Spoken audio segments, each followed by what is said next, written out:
I found that nothing in life is worthwhile unless you take risks. Nothing. Nelson Mandela said, "There is no passion to be found playing small and settling for a life that's less than the one you're capable of living." Thomas Edison conducted 1,000 failed experiments. Did you know that? I didn't know that. Because the 1,001st was the light bulb. Fall forward. Every failed experiment is one step closer to success. You've got to take risks, and I'm sure you've probably heard that before, but I want to talk to you about why that's so important. I got 3 reasons, and then you can pick up your iPhones. First, you will fail at some point in your life. Accept it. You will lose. You will embarrass yourself. You will suck at something. There's no doubt about it.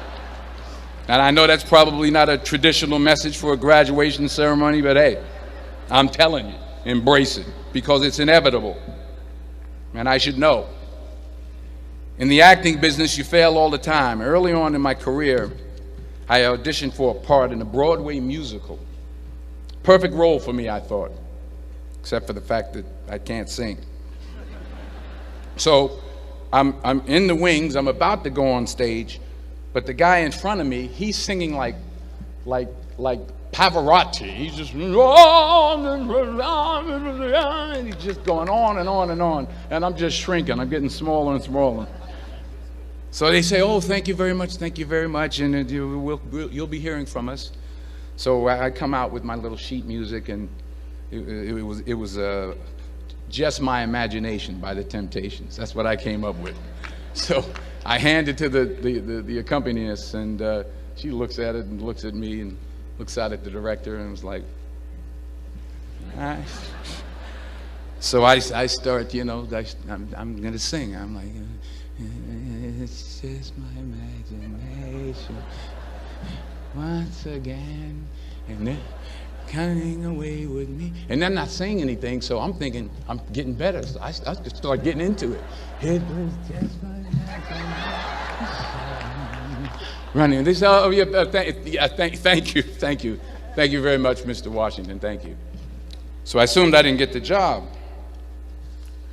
But the next part of the audition, he called me back. The next part of the audition is the acting part of the audition. So I'm like, hey, okay, maybe I can't sing, but I know I can act. So they pair me with this guy, and again, I didn't know about musical theater. And musical theater is big, so they can reach everyone all the way in the back of the stadium. And I'm more from a realistic, naturalistic kind of acting where you actually talk to the person next to you. So I don't know what my line was. My line was, "Well, hand me the cup." And his line was, "Well, I will hand you the cup, my dear. The cup will be there to be handed to you." And I said, "Oh, okay." "Well, should I give you the cup back?" "Oh, yes, you should give it back to me, because you know that is my cup and it should be given back to me." I didn't get the job. But here's the thing. I didn't quit. I didn't fall back. I walked out of there to prepare for the next audition, and the next audition, and the next audition. I prayed. I prayed, and I prayed. But I continued to fail, and fail, and fail. But it didn't matter, because you know what? There's an old saying, you hang around the barbershop long enough, sooner or later you're going to get a haircut. So you will catch a break, and I did catch a break. Last year, I did a play called Fences on Broadway. Someone talked about it. Won the Tony Award. And I didn't have to sing, by the way. But here's the kicker. It was at the Court Theater. It was at the same theater that I failed that first audition 30 years prior. The point is, and I'll pick up the pace, The point is, every graduate here today has the training and the talent to succeed. But do you have the guts to fail? Here's my second point about failure. If you don't fail, you're not even trying. I'll say it again. If you don't fail, you're not even trying. My wife told me this great expression. To get something you never had, you have to do something you never did. Les Brown's a motivational speaker. He made an analogy about this. He says, imagine you're on your deathbed, and standing around your deathbed are the ghosts representing your unfulfilled potential. The ghost of the ideas you never acted on. The ghost of the talents you didn't use. And they're standing around your bed, angry, disappointed, and upset. They say, we came to you because you could have brought us to life, they say. And now we have to go to the grave together. So I ask you today, how many ghosts are going to be around your bed when your time comes? You've invested a lot in your education, and people have invested in you. And let me tell you, the world needs your talents. Man, does it ever. I just got back from Africa like 2 days ago, so if I'm rambling on, it's because I'm jet lagged. I just got back from South Africa. It's a beautiful country, but there are places there with terrible poverty that need help. And Africa is just the tip of the iceberg. The Middle East needs your help. Japan needs your help. Alabama needs your help. Tennessee needs your help. Louisiana needs your help. Philadelphia needs your help. The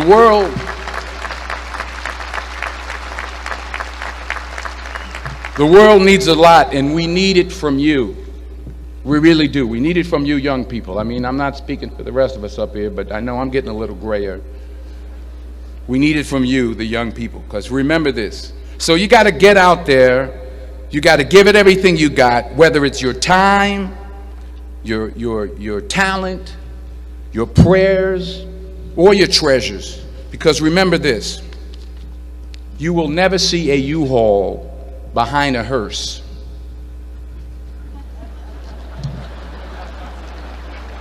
I'll say it again. You will never see a U-Haul behind a hearse. You can't take it with you. The Egyptians tried it, and all they got was robbed. So the question is, what are you going to do with what you have? I'm not talking about how much you have.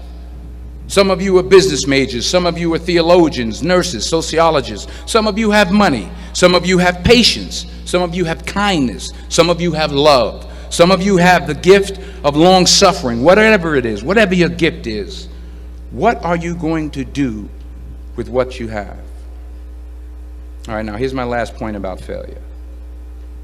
Sometimes it's the best way to figure out where you're going. Your life will never be a straight path. I began at Fordham University as a pre-med student. I took a course called cardiac morphogenesis. I still can't say it. Cardiac morphogenesis. I couldn't read it. I couldn't say it. I sure couldn't pass it. So then I decided to go into pre-law, then journalism. And with no academic focus, my grades took off in their own direction. Yeah, down. I was a 1.8 GPA one semester, and the university very politely suggested that it might be better to take some time off. I was 20 years old. I was at my lowest point. And then one day, and I remember the exact day, March 27th, 1975, I was helping my mother in her beauty shop. My mother owned a beauty shop up in Mount Vernon. And there was this older woman who was considered one of the elders in the town. And I didn't know her personally, but I was looking in the mirror, and every time I looked at the mirror, I could see her behind me, and she was staring at me. She just kept looking at me. Every time I looked at her, she kept giving me these strange looks. So she finally took the dryer off her head and she said something I'll never forget. First of all, she said, "Somebody give me a piece of paper. Give me a piece of paper." She said, "Young boy, I have a prophecy, a spiritual prophecy." She said, "You are going to travel the world and speak to millions of people." Now, mind you, I'm 20 years old. I'm flunked out of school. In fact, like a wise ass, I'm thinking to myself, maybe she's got something in that crystal ball about me getting back into school next fall. But maybe she was on to something, because later that summer, while working as a counselor at a YMCA camp in Connecticut, we put on a talent show for the campers. And after the show, another counselor came up to me and asked, "Have you ever thought about acting? You're good at that." So when I got back to Fordham that fall, I got in and I changed my major once again for the last time. And in the years that followed, just as that woman prophesied, I have traveled the world and I have spoken to millions of people through my movies. Millions who up till this day couldn't see me, who up till this day I couldn't see while I was talking to them, and they couldn't see me, they could only see the movie. They couldn't see the real me. But I see you today, and I'm encouraged by what I see. And I'm strengthened by what I see. And I love what I see. This is your mission. When you leave the friendly confines of Philly, never be discouraged. Never hold back. Give everything you got. And when you fall throughout life, and maybe even tonight after a few many glasses of champagne, remember this: fall forward.